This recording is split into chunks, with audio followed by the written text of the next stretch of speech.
राजधानी भोपाल में बीजेपी प्रदेश कार्यालय में जश्न मनाया गया है और राज्यसभा चुनाव में तीनों सीट पर प्रचंड जीत के बाद इस जश्न को मनाया जा रहा है। तस्वीर हम आपको दिखा रहे हैं। मध्य प्रदेश के मुख्यमंत्री डॉक्टर मोहन यादव, मध्य प्रदेश के प्रभारी महेंद्र सिंह, नवनियुक्त राज्यसभा सांसद महेश केवट नजर आ रहे हैं। हेमंत खंडेलवाल बैठे हुए हैं। बीजेपी में जश्न है। रजनीश अग्रवाल भी नजर आ रहे हैं। ये बीजेपी कार्यालय में ढोल नगाड़े आतिशबाजी मिठाइयों के साथ जश्न मनाया गया। तीनों की 3 सीट बीजेपी के खाते में। एक सीट जहां पर कांग्रेस आसानी से विजयी हो सकती थी, लेकिन नामांकन रद्द हुआ और उसके बाद ये तीनों सीटें बीजेपी के खाते में चली गई। कल जीत का प्रमाण पत्र मिला और आज मुख्यमंत्री डॉक्टर मोहन यादव यहां पर पहुंचे, जीत के इस जश्न में शामिल हुए हैं। अनमोल हमारे साथ जुड़ रहे हैं। अनमोल, ये जश्न ऐसा है कि मानो आप दो जीत के लिए बैठे हो और 3 जीत मिल जाए तो जश्न दोगुना हो जाता है। वही दोगुना जश्न हमें आज बीजेपी दफ्तर में नजर आ रहा है। अनमोल, बिल्कुल देखिए, आप विवेक सही कह रहे हैं कि जीत का जश्न जो है आज दोगुना हो गया है। और आपको देखिए मुख्यमंत्री की आप तस्वीरें देखिए, कितना खुश नज़र आ रहे हैं मुख्यमंत्री। उनके साथ देखिए बगल में आपको हेमंत खंडेलवाल नज़र आ रहे हैं। इसके साथ ही देखिए जो दोनों प्रत्याशी हैं महेश केवट और रजनीश अग्रवाल, वो दोनों बैठे हुए हैं। और देखिए प्रदेश प्रभारी बैठे हुए हैं, अजय जामवाल बैठे हुए हैं। तो तमाम बड़े दिग्गज नेता यहाँ पर बैठे हैं। तो ये भारतीय जनता पार्टी कहीं ना कहीं शक्ति प्रदर्शन के तौर पर ये तस्वीर दिखा रही है। ये एकजुटता की तस्वीर है। इसी एकजुटता ने भाजपा को तीनों की तीनों राज्यसभा सीट जिता कर दिया है। मुख्यमंत्री कुछ कह रहे हैं, देखिए मुख्यमंत्री।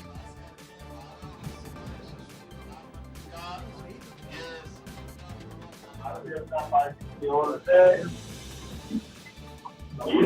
राज्यसभा प्रत्याशियों को लेकर के इस पूरी रणनीति में हमारे यशस्वी अध्यक्ष श्रीमान हेमंत खंडेलवाल जी, हमारे प्रभारी डॉक्टर महेंद्र सिंह जी, हमारे संगठन के मंत्री श्रीमान अजय जामवाल जी और पूरा हमारा मंत्रिमंडल का और सभी पदाधिकारियों का ये समूचा तंत्र अब बड़ा अच्छा भी लगता है और बड़ा गर्व और गौरव भी होता है कि मध्य प्रदेश के संगठन के भरोसे से देश मध्य प्रदेश को भारतीय जनता पार्टी की दृष्टि से विशेष स्थिति में रखता है। और मुझे इस बात का गर्व और गौरव है। हमारे उप मुख्यमंत्री, मंत्री और एक और मंत्री हमारे माननीय जगदीश देवड़ा जी, इंदर सिंह जी, माननीय कृष्णा गौर जी, महामंत्री इस अवसर पर राहुल कोठारी जी, जिनने सक्रियता रूप से अपनी भूमिका महामंत्री की निभाई। क्या अध्यक्ष, क्या महामंत्री, ऐसे काम चलता है। और हमारे दोनों नवनिर्वाचित राज्यसभा के माननीय सदस्यगण जोरदार तालियां बजाएं रजनीश जी के लिए और महेश केवट जी के लिए। मैं क्या मालूम कि जीत मिले तो ऐसी मिले कि छप्पर फाड़ के मिल जाए। ये जो आनंद आता है हमने अपनी आंखों से देखा है। लेकिन ये बात भी सही है कि आज ये केवल एकमेव भारतीय जनता पार्टी है। माननीय मंत्री करण सिंह जी बैठे हैं, माननीय डॉक्टर साहब, हमारे शर्मा जी भी मौजूद है, हमारे पूर्व स्पीकर नगर मध्य प्रदेश की विधानसभा के और सारे वरिष्ठ जन। मुझे इस बात का संतोष भी है और आनंद भी है। ये भारतीय जनता पार्टी की विशेषता है कि किसी वाल्मीकि धाम से बुलाकर के महंत को उच्च सदन में राज्यसभा का सांसद बना के पहुंचा है। ये हमारी भारतीय जनता पार्टी की उस गौरवशाली परंपरा का है कि एक तरफ कांग्रेस जो सदैव धन संपन्न लोगों के लिए, साधन संपन्न लोगों के लिए, उनके लिए पता नहीं वो राज्यसभा का पद क्या होता है।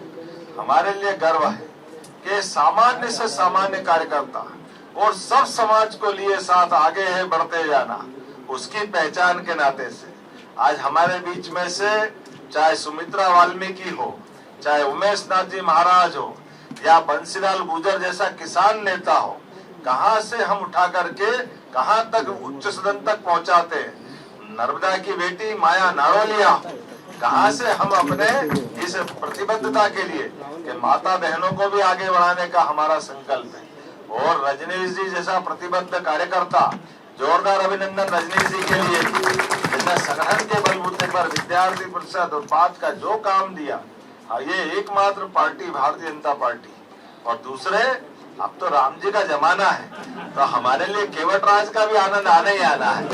इसलिए ये समय इस बात का है, एक ऐसा माझी समाज का बड़ा समुदाय जिसके समाज से कोई सांसद विधायक नहीं, लेकिन पार्टी के साथ जुड़ने के लिए सबका साथ, सबका विकास, सबका विश्वास, सबका प्रयास।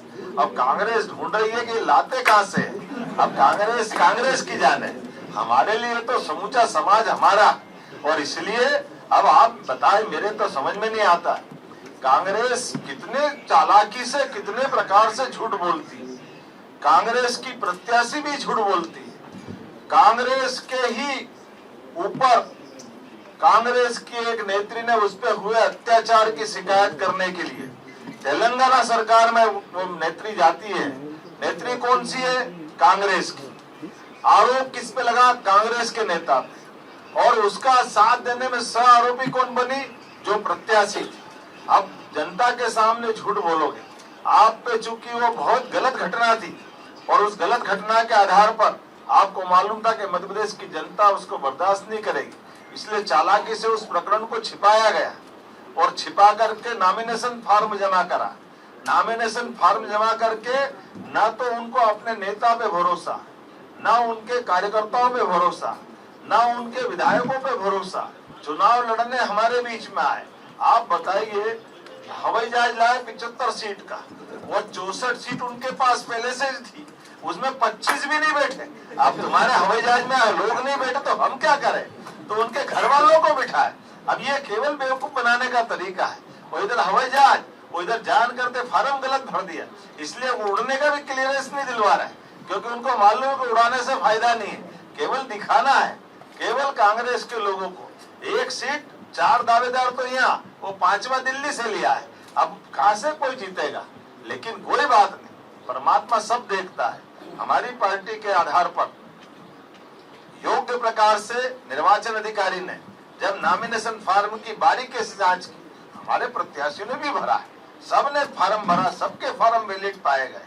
कांग्रेस भी आपत्ति ले सकती थी, लेकिन क्योंकि आपत्ति लायक था नहीं, जो कुछ है सब सामने है, ट्रांसपेरेंट है। एक तरफ जैसे ही उनका नाम आया, नंबर आया, उनमें से किसी ने कहा इस पे आपत्ति लो, इसका तो फॉर्म में ये कमी है। हमारे बीजेपी के लोग चौंक गए, ये क्या नाटक है? उन्होंने कहा नहीं, ये अभी हम देव, ये कांग्रेस के लोगों ने उनकी अपनी कमी बताई। अब हमने कहा ठीक है भाई, जब तुम ही मान रहे हो तो हमारे बाप का क्या जा रहा है, चलो लाओ, कहाँ से आया, चलो दे दो। उन्होंने कहा नहीं, ये तो हमारे कोठारी जी नहीं दे सकते। तो उन्होंने कहा निषाद राज को पकड़ा दी कि तुम आपत्ति लो। निषाद राज ने आपत्ति ले ली कि लाओ भैया चलो, हमको क्या आपत्ति। तो ये जो कुल मिलाकर प्रशासन में जो होता है समय सीमा के अंदर आपत्ति देने के कारण से, और मैं निर्वाचन अधिकारी को भी धन्यवाद देना चाहूंगा जिन्होंने दूध का दूध पानी का पानी करते हुए पहले उस प्रकरण को समझा, देखा, और जैसा कि पद्धति होती है, कांग्रेस फिर झूठ बोल रही कि सुना नहीं, संज्ञान में नहीं था। मुकदमा जब पुलिस ने दर्ज नहीं किया तो उस पीड़िता बहन ने प्राइवेट कंप्लेंट की कोर्ट में, उस प्राइवेट कंप्लेंट की तस्दीक हुई, उसका नोटिस मिला, इनकी तरफ से जवाब गया, वो जवाब भी न्यायालय में तेलंगाना के अंदर है। वैसे तो तेलंगाना के सरकार को इस्तीफा देना चाहिए कि कोई बहन, उसके साथ अगर कोई गलत घटना हो जाए, ऐसे में बहन कोई भी हो, उसके हक की लड़ाई लड़ने में भी कांग्रेस ने चालाकी की और यहाँ भी चालाकी की। एक तरफ प्रकरण छिपाया और जब हमने दोबारा इस ध्यान रिटर्निंग अफसर की तरफ दिलवाया कि जरा देखो आपसे, तो फिर उनको दोबारा 3 घंटे बाद बुला करके कि आप अपना पक्ष रखो। 3 बजे के बाद 5 बजे बुलाया गया। उनके वकील ने दलील दी, उनके प्रत्याशी ने दलील दी और उनने भी माना कि हाँ ये हमसे प्रकरण रखने में गलती हुई। जब आपने प्रकरण रखने में गलती हुई तो फैसला क्या आना चाहिए? दूध का दूध पानी का पानी हो गया।